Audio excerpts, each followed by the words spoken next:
নমস্কাৰ মিৰৰ অফ আছামৰ এই বিশেষ অনুষ্ঠানলৈ মই প্ৰাঞ্জল প্ৰতিম হাজৰিকাই আপোনালোক সকলোকে স্বাগতম জনাইছোঁ।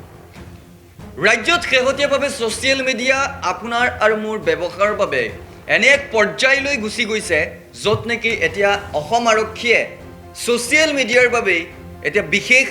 এটা টীম গঠন কৰিবলগীয়া হৈছে আৰু সেই ছ'চিয়েল মিডিয়াত চকু ৰাখিবৰ বাবে বা সেই ছ'চিয়েল মিডিয়াত যিসকলে অপব্যৱহাৰ কৰি আছে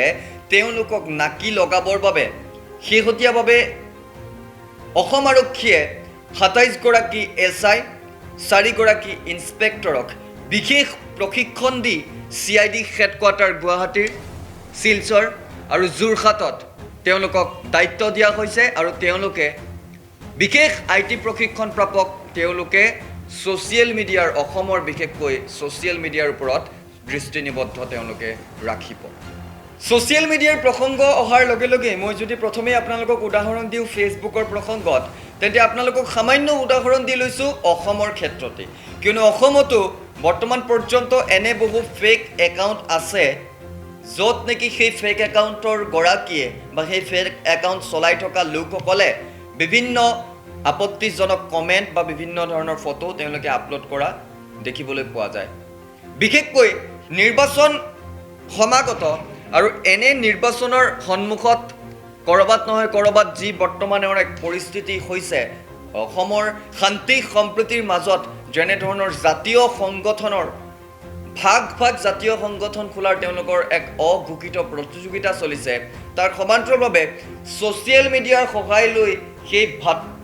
অসমৰ যিটো শান্তি সম্প্ৰীতি তাত দাগ সানিবৰ বাবেও প্ৰয়াস চলাব পাৰে নেকি সেই তেনে ফেক একাউণ্টৰ দুষ্ট চক্ৰই, তাৰ ওপৰত যিহেতু আৰক্ষী বিভাগৰ দায়িত্ব থাকে আৰু সেইবাবেই তেনেধৰণৰ দায়িত্ব আৰক্ষীয়ে বৰ্তমান বিশেষ লোৱা দেখিবলৈ পোৱা গৈছে, অৰ্থাৎ এটা বিশেষ তেওঁলোকে টীম গঠন কৰা দেখিবলৈ পোৱা গৈছে। কিন্তু তাৰ সমান্তৰালভাৱে এই মুহূৰ্তত যদি আমি আটাইতকৈ গুৰুত্বপূৰ্ণ কথাটো ক'বলৈ যাওঁ, শেহতীয়াভাৱে কা আন্দোলনে অসমবাসীক লাভান্বিত কৰক বা নকৰক কা আন্দোলনত কিন্তু লাভান্বিত হ'ল আলফা স্বাধীন, কিয়নো আলফা স্বাধীনত কা আন্দোলনৰ সময়ত বহু মেধাৱী ছাত্ৰ আনকি সদৌ অসম ছাত্ৰ সন্থাৰ বহু নেতা যোগদান কৰা দেখিবলৈ পোৱা গৈছিল আৰু সেই কা আন্দোলনৰ পাছত বৰ্তমান পৰিস্থিতিত যেনেধৰণৰ মেধাৱী ছাত্ৰই শেহতীয়াভাৱে আলফা স্বাধীনত যোগদান কৰাৰ প্ৰসংগটো পোহৰলৈ আহিছে, তাৰ পাছতেই আলফা স্বাধীনৰ আন এটা দিশ ব্যাপক চৰ্চালৈ আহিছে, সেয়া হৈছে ছ'চিয়েল মিডিয়া বা ডিজিটেলাইজ হ'বলৈ ওলাইছে আলফা স্বাধীন, কিয়নো আলফা স্বাধীনৰ বহু ভিডিঅ' বা বহু প্ৰেছ ৰিলিজত বা বহু ভিডিঅ' ৰিলিজত বৰ্তমান দেখিবলৈ পোৱা গৈছে আলফাই এটা নিজা ষ্টুডিঅ' সাজি লৈছে। আলফাই নিজা ষ্টুডিঅ'ৰ বেকড্ৰপ হিচাপে তেওঁলোকৰ অৰ্ধবেলিৰ চিহ্ন ব্যৱহাৰ কৰে। এংকৰ হিচাপে থাকে আলফা স্বাধীনৰ মুখ্য সেনাধ্যক্ষ পৰেশ অসমৰ ভতিজা মুন্না অসম অথবা অন্যান্য, আৰু এটাৰ পাছত আন এটা কেইবাটাও ভিডিঅ' আলফা স্বাধীনে এনেধৰণৰ গোপনভাৱে তেওঁলোকে ৰেকৰ্ডিং কৰি ছ'চিয়েল মিডিয়াৰ যোগে ভাইৰেল কৰাও দেখিবলৈ পোৱা যায় বা ছ'চিয়েল মিডিয়াৰ জৰিয়তে তেওঁলোকক মেছেজ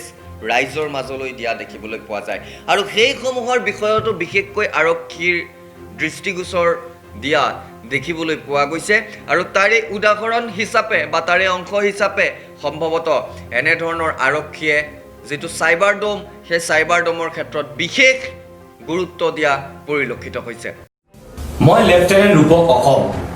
জয় জয়তে অসমৰ সমূহ থলগিৰি জনগণলৈ মোৰ বৈপ্লৱিক অভিবাদন জ্ঞাপন কৰিলোঁ। আজি আমাৰ সংগঠনৰ অমৰ মৃতক দিৱস। আজিৰ এই পবিত্ৰ দিনত মই অসমৰ থলগিৰি জনগণৰ উদ্দেশ্যে সংযুক্ত মুক্তি বাহিনী অসম স্বাধীন সংগঠনৰ সন্মানীয় সৰ্বাধিনায়ক তথা সভাপতি মহাশয়ৰ লিখিত অভিভাষণ পাঠ কৰিবলৈ ওলাইছোঁ।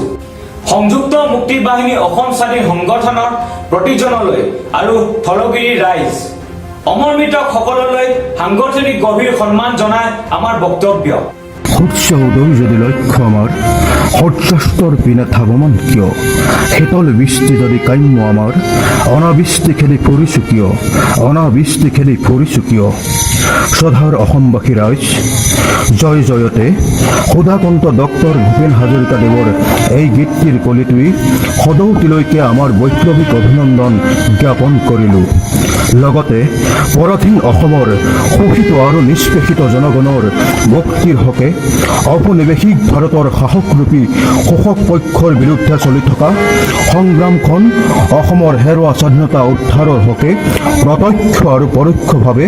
অহোপুৰুষাৰ্থ কৰি নিজৰ জীৱন উৎসৰ্গা কৰা প্ৰতিগৰাকী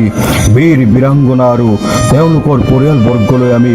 শিৰ নত কৰি আমাৰ সশ্ৰদ্ধা সেৱা জনালোঁ। Increasing trend of cyber crimes, Assam Police have dedicated cyber forensic labs, one at CID headquarters, Silchar and Jorhat.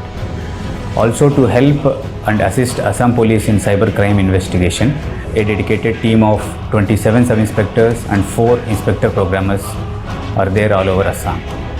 They are trained in IT background and they have specialized in technical aspects of investigation.